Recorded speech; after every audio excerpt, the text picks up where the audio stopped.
கிரவுண்டுக்கு பிராக்டிஸ் பண்ண போயிட்டான். அவங்க ஸ்கூல்ல இருந்து ஏதோ போட்டிக்காக அடுத்த வாரம் வெளி ஸ்கூலுக்கு கூட்டிட்டு போறாங்களாம். அதான் அவன் பிராக்டிஸ் பண்ணிட்டு இருக்கான். என்ன இன்னும் கொஞ்ச நாள் எக்ஸாம் வர போகுது, அதெல்லாம் விட்டுட்டு விளையாட்டு அதிகம் சுத்திட்டு இருக்கானா? அவன் வந்தானா சொல்லிடு, விளையாட்டெல்லாம் ஒண்ணு வேண்டாம், படிக்கிற வழியை பார்க்க சொல்லு. சரியா சொன்னப்பா, நானும் எவ்வளவோ சொன்னேன். அம்மா அவங்க கேட்கறாங்க, அவங்க இஷ்டம் தான் நடந்துக்கிறாங்க. அப்புறம் மார்க் பத்தல, சரியா படிக்கல, நீ பணத்தை ஏற்பாடு பண்ணணும்னு உன்னெல்லாம் கஷ்டப்படுத்துவாங்க. நல்ல காலேஜ் சேரணும்னா நல்ல மார்க் வாங்கணும், இல்லைன்னா பணம் மூட்டையா வேணும். இப்ப இருந்தே அந்த விளையாட்டு கிரியேட்டெல்லாம் விட்டுட்டு படிக்கிற வேலையை பார்க்க சொல்லி, இல்லைன்னா நீங்க தான் கஷ்டப்படணும். அப்படி இல்லைனாக்கா பசங்களுக்கு விளையாட்டுத்துறையிலையும் நல்ல இதுதான் இருக்கு. நீங்க சொல்ற மாதிரி படிப்பும் ரொம்ப முக்கியம்தான். அதே சமயம் விளையாட்டுத்துறையிலையும் மற்ற பல்வேறு துறைகளையும் சாதிச்சு உலக புகழ் பெற்றவர்களை நம்ம தினமும் தானே பார்த்துட்டு இருக்கோம். இந்த பாரு, எதையாவது சொல்லி அவனை சமாதானப்படுத்திட்டு அவன் ஊர் சுத்துறதுக்கு நீ சப்ப கட்டு கட்டாத. ஒழுங்கா படிச்சு நல்ல மார்க் வாங்க சொல்லு, இல்லைன்னா அவன் எதிர்வாங்க வீணா போயிடும்.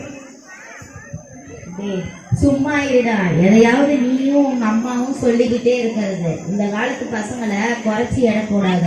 என் பேரனை பத்தி உனக்கு ஒன்றும் தெரியாது, நீ தான் எதுலையும் ஜெயிக்கலை, என் பேரனாக ஜெயிக்கிட்டும் விடு. அம்மா எங்கம்மா இருக்கீங்க? வாடா கண்ணு, இருக்கியா? உன்னை பத்தி தான் அப்பாவும் பாட்டியும் கவலைப்பட்டு பேசிட்டு இருந்தாங்க. என்ன பத்தியா? என்னை பத்தி என்ன பேசுனாங்க? என்னை பத்தி கவலைப்படுறதா என்ன இருக்கு? நான் தான் ஃபுட்பால்ல எங்க ஸ்கூல்லே நம்பர் 1 தெரியுமா? எங்க ஸ்கூல்ல என்னை பார்த்து எல்லாம் பெருமைப்படுறாங்க. நீங்க என்னடா குடும்பமா உட்காந்து கவலைப்பட்டு இருக்கீங்க? டேய், இந்த மாதிரி விளையாட்டு அதிகம் சுத்திட்டு படிப்புல போட்ட விட்ட நான் என்ன பண்ணான்னு எனக்கே தெரியாது. ஒழுங்கா படிச்சு நல்ல மார்க் வாங்கி நல்ல கோர்ஸ்ல ஜாயின் பண்ண பாரு. நாளைக்கு இந்த விளையாட்டு தான் உனக்கு சோறு போட போகுதா? அப்பா, நான் உங்க கருத்துக்கு எதிராக பேசுறேன்னு என்ன தப்பா நினைக்காதீங்க. இப்படிதான் நிறைய பெற்றவங்க நல்ல விளையாட்டு வீரர்கள்லாம் தங்களோட பிடிவாதத்தினால வேறு வழியில விட்டுறாங்க. விளையாட்டுத்துறையும் சாதாரணமா நினைக்காதீங்கப்பா. இதுல இருந்தும் எத்தனையோ பேர் உலகளவில் சாதிச்சிருக்காங்க. காலேஜ்லயும் கூட ஸ்போர்ட்ஸ் கோட்டாவும் இருக்கு.